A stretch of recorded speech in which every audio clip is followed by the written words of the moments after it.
남은 때를 거룩하게 하나님과 함께 라는 제목으로 말씀을 전하고자 합니다. 사랑하는 성도 여러분, 복된 주일 아침입니다. 지난 주일 우리는 사망 권세를 깨뜨리고 무덤에서 일어나신 예수 그리스도의 부활을 온 마음 다해 찬양했습니다. 고난주간 내내 영상을 통해 주님이 겪으신 그 처절한 육체의 고난을 목격하며 가슴 아파했고 성찬의 빵과 잔을 나누며 그 흘리신 피가 곧 나의 죄 때문임을 고백했습니다. 부활절이 지났다고 해서 우리의 부활 신앙도 서랍 속에 넣어두어야 할까요? 아닙니다. 오늘은 부활 후 두 번째 맞이하는 주일입니다. 우리는 부활절 하루만 기뻐하는 사람들이 아니라 매 주일을 부활의 날로 살아가는 사람들입니다. 부활을 믿는 사람은 어떻게 살아야 하는가? 라는 매우 중요한 질문 앞에 서 있습니다. 부활은 과거의 사건이 아니라 오늘을 사는 우리의 힘입니다. 오늘 본문 베드로전서와 시편 말씀을 통해 부활을 목격한 우리가 이 험한 세상에서 어떻게 남은 때를 살아가야 할지 함께 은혜를 나누고자 합니다. 부활은 끝이 아니라 시작입니다. 십자가가 사건이었다면 부활은 방향입니다. 그래서 시편 16편 4절 말씀 읽겠습니다. 다른 신에게 예물을 드리는 자는 괴로움이 더할 것이라. 나는 그들이 드리는 피의 전제를 드리지 아니하며 내 입술로 그 이름도 부르지 아니하리로다. 이 말씀은 단순한 우상 숭배를 넘어서 하나님보다 더 사랑하는 모든 것을 말합니다. 오늘 시대의 우상은 무엇입니까? 돈, 권력, 쾌락, 자기 자신 이러한 것들을 따라가면 처음에는 달콤하지만 결국은 괴로움이 되어지는 삶으로 끝납니다. 세상 사람들은 다른 신에게 예물을 드리며 복을 구하지만 우리는 오직 나를 훈계하시고 밤마다 내 양심을 교훈하시는 여호와만을 송축해야 합니다. 말씀의 훈계가 내 삶의 향기가 되고 기도가 내 양심의 빛이 될 때 우리는 흔들리지 않습니다. 그래서 시편 기자는 단호하게 말합니다. 나는 그들의 피의 전제를 드리지 아니하며 내 입술로 그 이름을 부르지 아니하리로다. 이것은 결단입니다. 타협하지 않겠다는 선언입니다. 부활 이후의 삶은 선택의 삶입니다. 하나님이냐 세상이냐 진리냐 타협이냐. 그 길의 끝은 괴로움이 되어진다. 왜 그렇습니까? 그것들은 우리를 창조하지 않았고 우리를 책임질 수도 없으며 우리의 영혼을 만족시킬 수 없기 때문입니다. 마치 바닷물을 마시면 마실수록 더 목마른 것처럼 하나님이 아닌 것들을 붙들면 붙들수록 인생은 더 공허해지고 더 불안해지기 때문입니다. 그래서 5절 말씀 읽겠습니다. 여호와는 나의 산업과 나의 자녀의 소득이시니 나의 분깃을 지키시나이다. 산업, 장, 분깃은 모두 인생의 꽃, 인생의 기반을 의미합니다. 세상 사람들은 말합니다. 내가 가진 것이 나다. 그러나 성도는 고백합니다.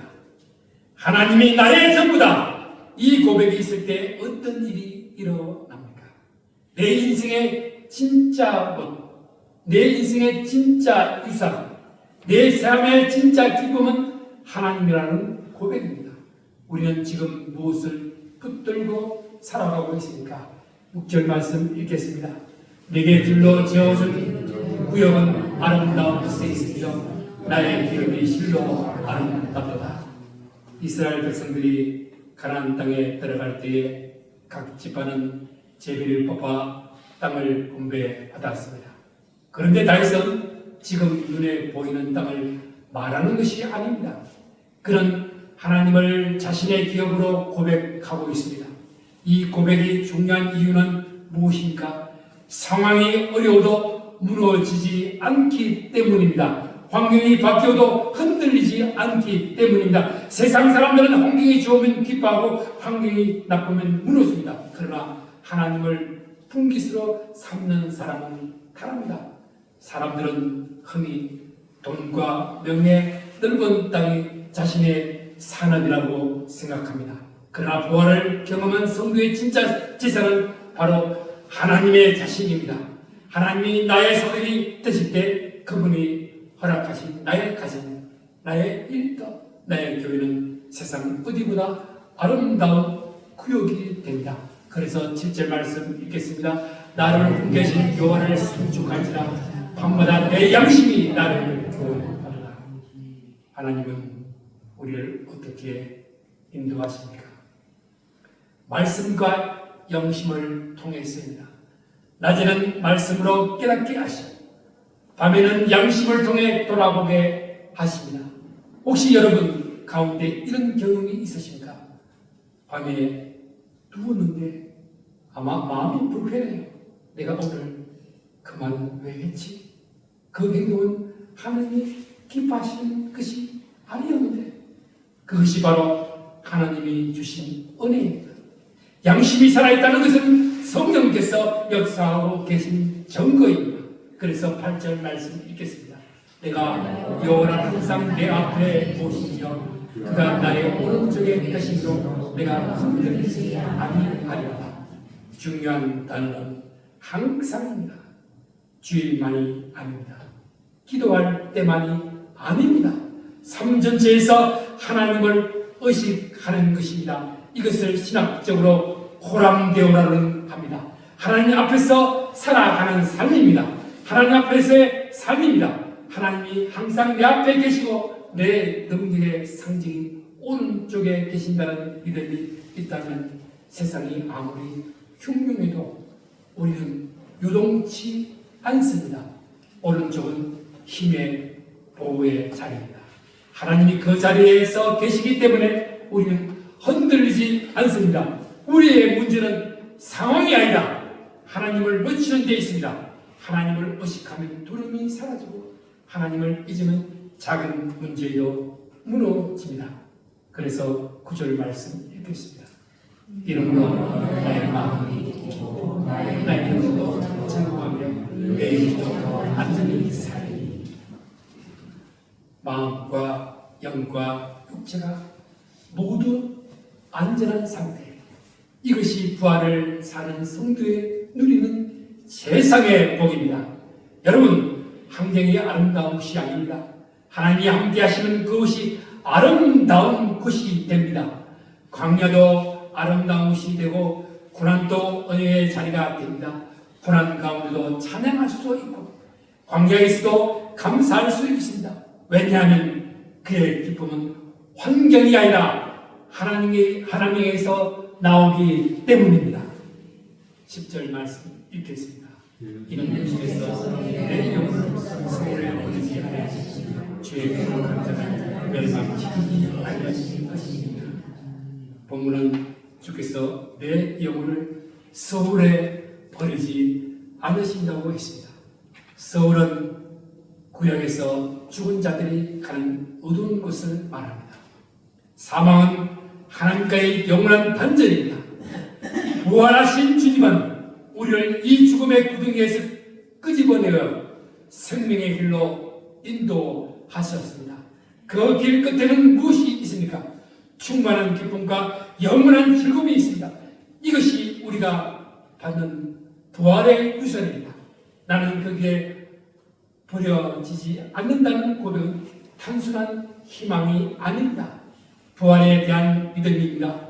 그리고 이 말씀은 궁극적으로 예수 그리스도를 통해 완전히 성취되었습니다. 예수님은 죽으셨지만 무덤에 머물지 않았습니다. 부활하셨습니다. 그래서 이제 우리의 죽음은 끝이 아닙니다. 하나님과의 영원한 생명으로 들어가는 문입니다.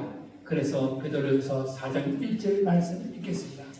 그리스도께서 이미 구주의 고난을 받으셨으니 너희도 같은 마음으로 갑옷을 삼라. 이런 구주의 고난을 받은 자는 죄를 거쳐섬이니라. 같은 마음입니다. 그리스도의 마음, 십자가의 마음, 자기 부인의 마음입니다. 이것은 단순한 결심이 아닙니다. 영적 전쟁을 위한 무장입니다. 우리는 이미 잘 알고 있습니다. 우리의 삶은 혈과 육이 아닙니다. 보이지 않는 권세, 어둠의 세력과의 싸움입니다. 마귀는 교활합니다. 그는 달콤한 유혹으로 다가오지만 결국은 사망으로 이끄는 권세입니다. 그러므로 성도는 반드시 입어야 합니다. 진리의 허리띠, 의의 흉배, 평안의 복음의 신, 믿음의 방패, 구원의 투구, 성령의 금, 곧 하나님의 말씀, 이것이 바로 부활 이후를 사는 성도의 갑옷입니다. 부활을 믿는 자는 감정으로 사는 사람이 아닙니다. 무장된 마음으로 사는 사람입니다. 왜 하필 갑옷일까요? 갑옷은 전쟁터에서 입는 것입니다. 부활을 믿는 순간 우리 앞에 꽃길만 펼쳐지는 것이 아니라 본격적인 영적 전쟁이 시작되기 때문입니다. 마귀는 교활합니다. 그는 사방으로 이끄는 잔교의 대원입니다. 우는 사자처럼 생길자를 찾으며 우리를 다시 과거의 죄 속으로 끌어들이려 합니다. 그 갑옷의 재료가 무엇입니까? 진리의 그림입니다. 중심을 잡고 의의 호신경으로 심장을 보호하며 평안의 복음의 신을 신고 어디든 달려가야 합니다. 무엇보다 믿음의 방패를 들어 마귀의 불화살을 막아내고 구원의 투구를 써서 우리의 생각을 지키며 성령의 금, 곧 하나님의 말씀을 휘둘러 승리해야 하는 것입니다. 너희도 같은 마음으로 갑옷을 삼아라.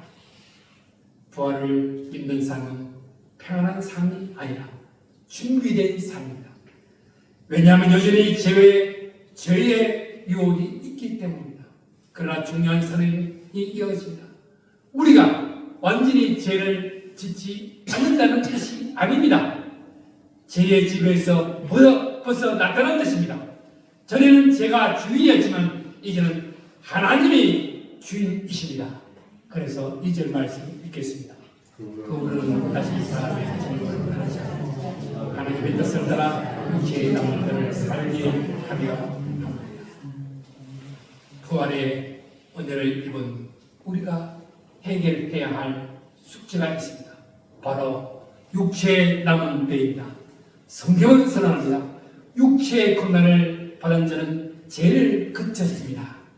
예수님이 십자가에서 모든 죄의 값을 치러시기에 이제 우리는 죄의 종노릇을 그만두어도 된다는 공식적인 사명권을 받는 것입니다. 죄의 법에서 해방되었다는 말입니다. 3절 말씀 읽겠습니다. 너희가 억난과 정욕과 순창과 방탕과 향락과 모호한 우상 숭배를 하며 이방인의 뜻을 따라 행하는 것은 지나갈 대로 축하한다. 그렇게 살았던 시간 이제 충분합니다. 더 이상 그 삶으로 돌아가지 말라는 것입니다. 부활은 단순한 믿음이 아니라 삶의 방향 전환입니다. 이제 우리는 누구를 위해 살아야 합니까? 하나님의 뜻을 따라 살아야 합니다. 4절 말씀 읽겠습니다. 그러므로 너희가 그들 방탕에 그의 극한 방탕에 가는지하지 아니한 것을 그들이 이상히 여겨 비방하라. 세상은 우리를 이해하지 못합니다. 왜 풍요를 거절하는지, 왜 욕심을 내려놓는지, 왜 정직하게 사는지 이해하지 못합니다. 그래서 때로는 비난하고 조롱합니다. 그러나 기억하십시오. 그들도 결국 하나님 앞에 서게 되기 때문입니다. 5절 말씀 읽겠습니다. 그들이 산자와 죽은 자를 심판하는 갱년이 사실대로 구하리라. 우리는 과거에 어떻게 살았습니까? 엄난, 종교, 술 취함, 방탕, 향락, 그리고 무법한 우상 숭배를 하며 살았습니다. 바울은 로마서 7장에서 오라 나는 곤고한 사람이로다 이 사망의 몸에서 누가 나를 건지려라고 탄식합니다. 내 속에서 죄와 법이 싸우는 괴로움 때문입니다. 그러나 베드로는 단호하게 말합니다. 지나간 때로 족하도다. 세상 사람들은 우리가 그들과 함께 방탕의 길로 가지 않는 것을 보고 이상하게 여기며 비방할 것입니다. 하지만 겁내지 마십시오. 그들은 산자와 죽은 자를 심판하시는 주님 앞에 서서 사실대로 구하게 될 날이 올 것이기 때문입니다. 그래서 6절 말씀 읽겠습니다. 이를 위해 죽은 자들이 복음이 전파되었으니 이런 육체로 사람으로 심판을 받으나 영혼은 하나님을 따라 살게 하려 합니다. 죽은 자들에게도 복음이 전파되었다는 어려운 말씀이 나옵니다. 이것이 이미 죽은 자들에게 두 번째 기회가 주어진다는 뜻이 아니라 육체적으로는 죽음을 피할 수 없는 연약한 인간들에게 생명의 복음이 들려져서 그들이 육체로는 심판을 받은 듯 하나 영으로는 하나님을 따라 살게 하려 하시는 하나님의 강력한 구원의 의지를 보여주는 것이기 때문입니다. 사랑하는 성도 여러분, 오늘날 우리가 사는 시대는 참으로 어둡습니다. 중동의 전쟁은 끝날 줄 모르고 극한의 인권 유린과 악의 축들이 세력을 떨치고 있습니다. 대한민국 역시 수많은 갈등과 위기 속에 있습니다. 이런 때 우리는 어떤 입장을 가져야 합니까? 첫째, 하나님의 전신갑주를 입고 기도의 파수꾼이 되어야 합니다. 우리 사회에 악의 영들로 대적하고 하나님의 공의가 하수같이 흐르도록 기도해야 합니다. 두 번째, 성령님을 의지하여 삶의 변화를 추구해야 합니다. 지나간 때로 족하다는 말씀처럼 에스칸을 가감히 끊어내고 순결한 신부의 모습으로 재림 주님을 맞이할 준비를 해야 합니다. 세 번째, 위로와 소망의 전달자가 되어야 합니다. 부활의 주님이 내 우편에 계시기에 흔들리지 않는 그 평안을 고통받는 이웃들에게 전해야 합니다. 부활은 2000년 전의 신화가 아닙니다. 지금 우리 곁에 계신 주님의 실제입니다. 여러분은 남은 때가 사람의 중력이 아니라 하나님의 뜻을 따르는 영광스러운 삶의 되기를 원합니다. 말씀의 홍기를 따라 밤마다 여러분의 양심이 주님을 향하고 여러분의 삶이 아름다운 기업으로 꽃 피우기를 주님의 이름으로 간절히 축원드립니다. 생명의 주권자 되시는 하나님, 부활의 기쁨을 안고 이 험한 세상을 향해 나아갑니다. 우리에게 하나님의 전신갑주를 입혀 주시옵소서. 세상의 방탕함에 휩쓸리지 않게 하시고 오직 내 우편에 계신 주님만을 바라보며 흔들리지 않는 믿음을 주시옵소서. 고통받는 이 땅의 부활의 상황을 전한 정인의 삶을 살아가게 하여 주시옵소서. 우리 주 예수 그리스도 이름으로 기도드립니다. 아멘.